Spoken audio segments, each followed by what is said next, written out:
Good morning and welcome to Rose Red Homestead, where we just have a whole load of fun all the time. We focus on emergency preparedness, food security, and self-reliance. And today we are going to can Ro-Tel style tomatoes and green chilies. And looking on the back of the ingredients, it's very simple. It's tomatoes, green chilies, and salt, period.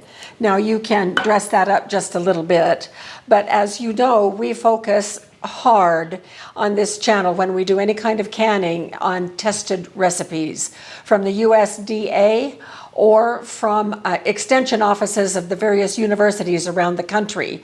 We feel that that is very, very important, and there are special rules when canning tomatoes. And so what I did was I pulled the recipe for mixed vegetables from the USDA and it's the National Center for Home Food Preservation, which is a collaboration between the USDA and the University of Georgia. So anything that you pull off their website is very, very reliable. But this is just canning mixed vegetables. But listen to what they say.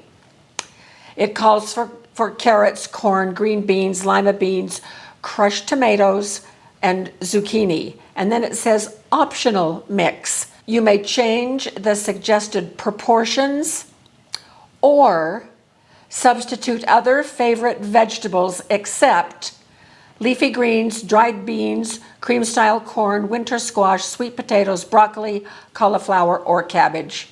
So we've got it nailed. So we're going to be changing the proportions and changing the vegetables, but then we're going to follow the rest of the directions.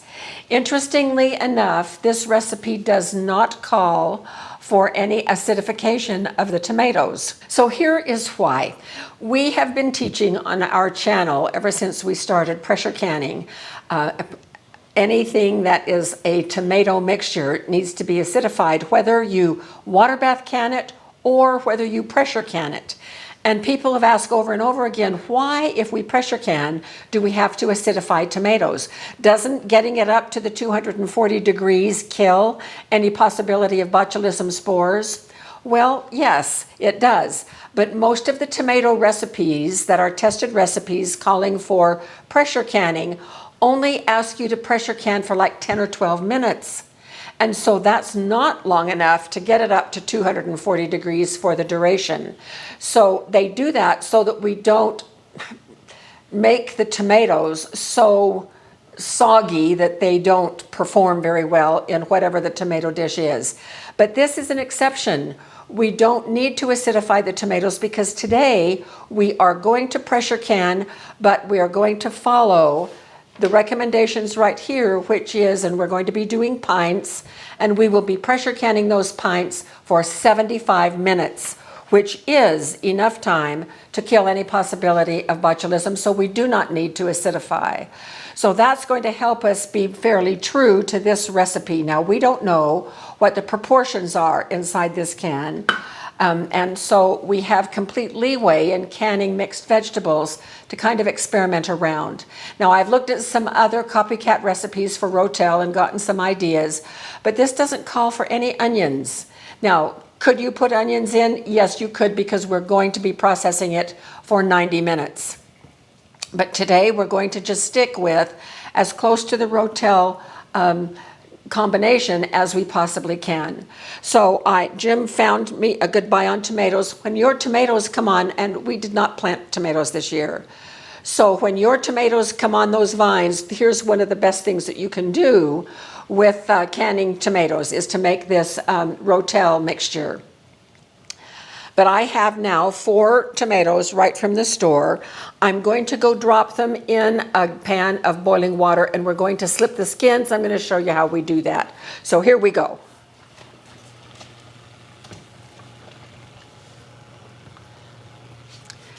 We're going to let those sit in the boiling water for just a couple of minutes, and when we take them out, I put them in a pan over here of cold water. And here's one that has been sitting in the cold water. Notice how the skins have split. And so that just allows me to peel those skins right off. So easy. And then once we get the skins peeled off, I'm going to chop them into chunks and put them in my food processor. And we are going to just chop these tomatoes in here.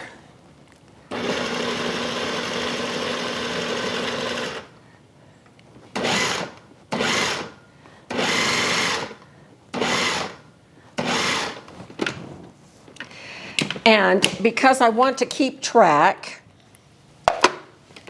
of amounts, so this mixture looks pretty good. It's chopped, they're rough chopped in about the same size of chunks that you see in a Ro-Tel can. I'm going to put them in this measuring container so that I can keep track of how many tomatoes in terms of cups that we're going to try to use, because I'm creating this recipe as we go, and I want to put it in the description under this video. So if you want to do the same thing, you can.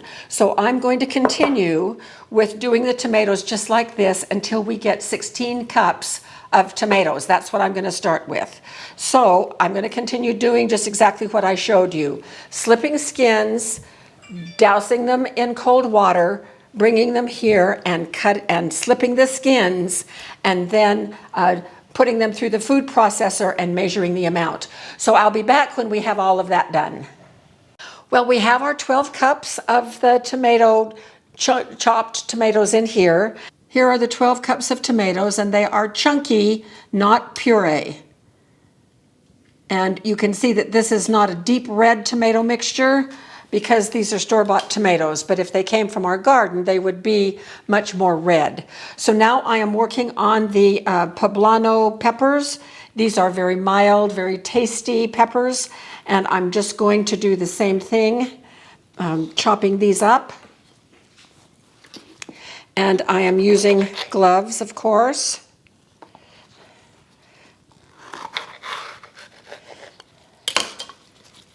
And tearing out the membranes and getting rid of the seeds.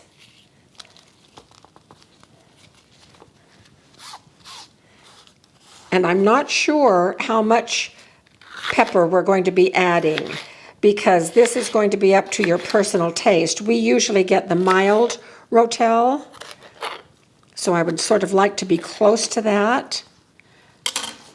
Okay, let's see what happens when we chop these. And I'm just doing it in the same container as the tomatoes because they're all going to be mixed in anyway. Cross-contamination? No.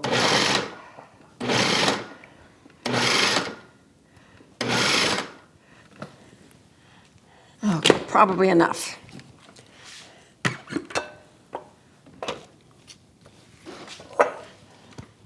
And I'm looking for at least a cup. Probably a little bit more.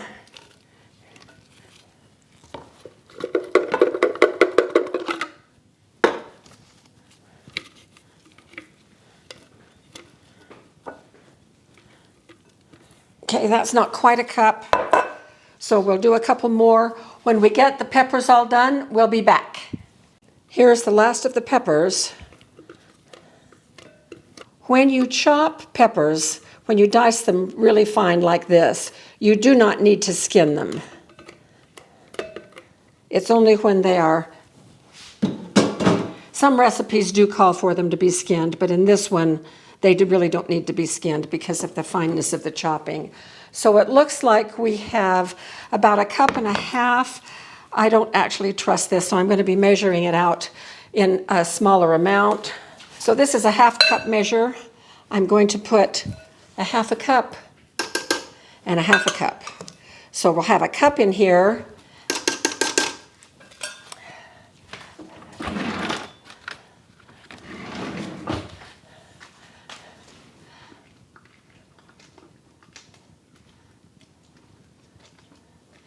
Now this has to be brought to a boil, but we have other things to add right now. We want to add, I'm going to get rid of these rubber gloves. I'm going to start with a tablespoon of salt, and you can use canning salt or sea salt. And then a teaspoon of oregano. This is Mexican oregano. A teaspoon of pepper.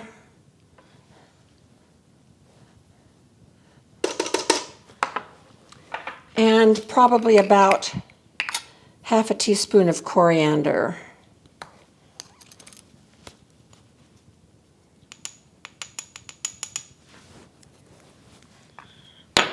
So we have the tomatoes, the chilies, the spices in here. We're just going to bring it to a boil. I'm going to taste it in just a minute after it's boiled for a minute or two to see how much heat we have and whether or not we need to add more of the green chilies, which we probably will. All right, we'll be back soon.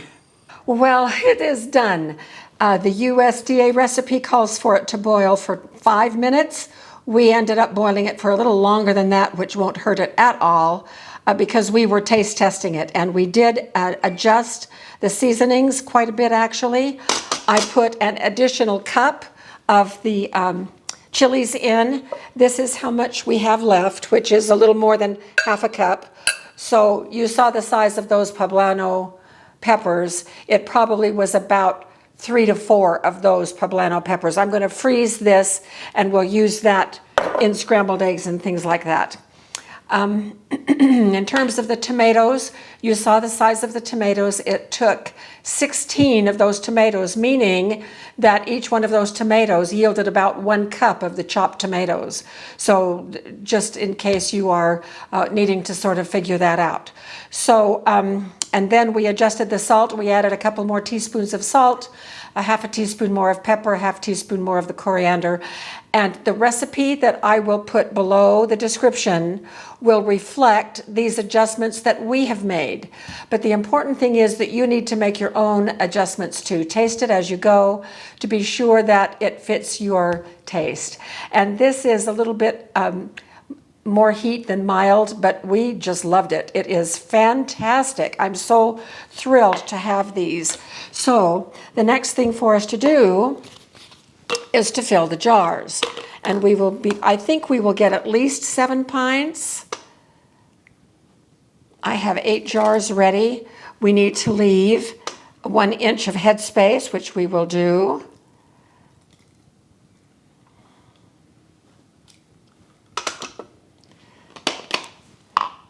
And here's our first jar filled. Doesn't that look pretty? And we will continue filling jars and come back when we're ready for the next step. Well, we got 8 pints, and look how much we have left. None. So it turned out just exactly right. So the next thing to do is for us to make sure we have no air bubbles. I really love this silicone scraper for doing this. It works so well.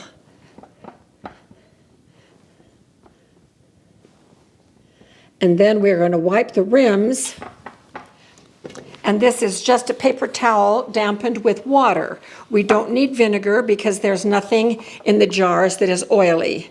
So we're good with just water. And the jars are really hot now that they have the hot liquid in them. You know, it was the extra spices that gave you that 8. Yep, the extra spices were great. Jim is a great taster.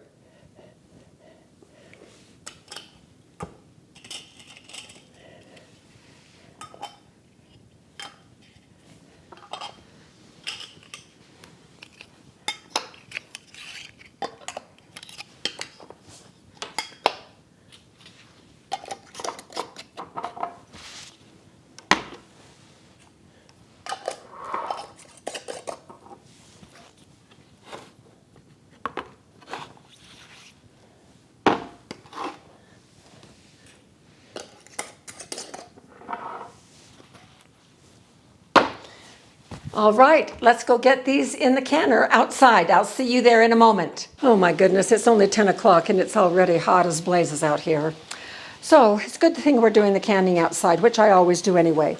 I have 8 pints. I think I can fit 8 in 1 layer. If not, I have my other rack in case we need to do a double-decker. Jim is going to take a look. We've got a couple of inches of water in the bottom. It's just barely simmering.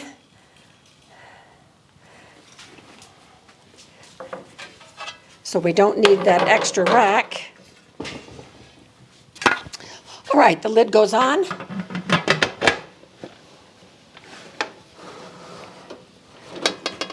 And I'm turning the heat up.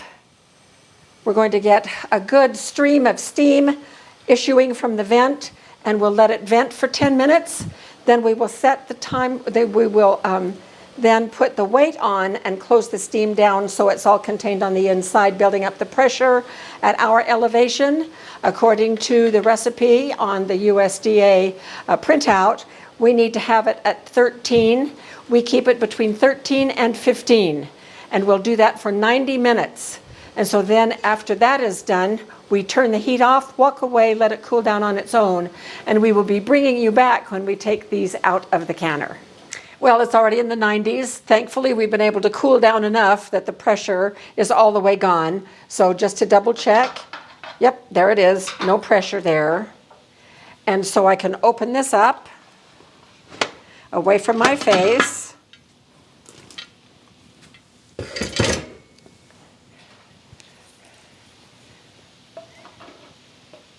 Oh my goodness, look how beautiful.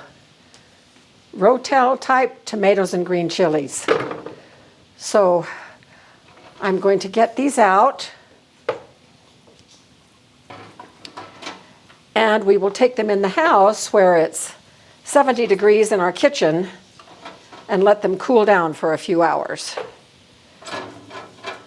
No siphoning, so that is exciting.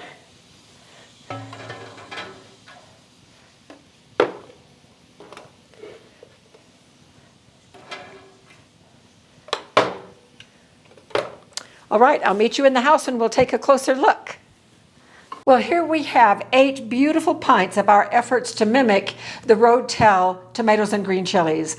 I am just thrilled to have these. We really like Ro-Tel, and it comes in 10-ounce cans. These are, of course, 16-ounce pints, so I'll be glad to have more of the mixture when we do things. And of course, we use these all the time. They're just wonderful to be able to add a little bit of heat and a little bit more flavor to things like soups and stews. Instead of just regular crushed tomatoes, you add a pint of this Ro-Tel mixture to spice things up just a little bit. Also, adding it to melted Velveeta cheese makes a wonderful queso. That's the second one I just heard pop. So this will be a fabulous addition.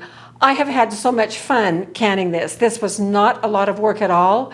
It was slipping the skins on tomatoes is a very simple process, doesn't take long at all, and not a whole lot of mess. So it was just absolutely great. I hope you try this recipe, and I'm going to put my recipe for this that is an adjustment of the tested recipe that is within the boundaries set by that tested recipes. So this is good to go. So thank you so very much for being with us. Let's keep on having fun, and we will see you soon for more videos.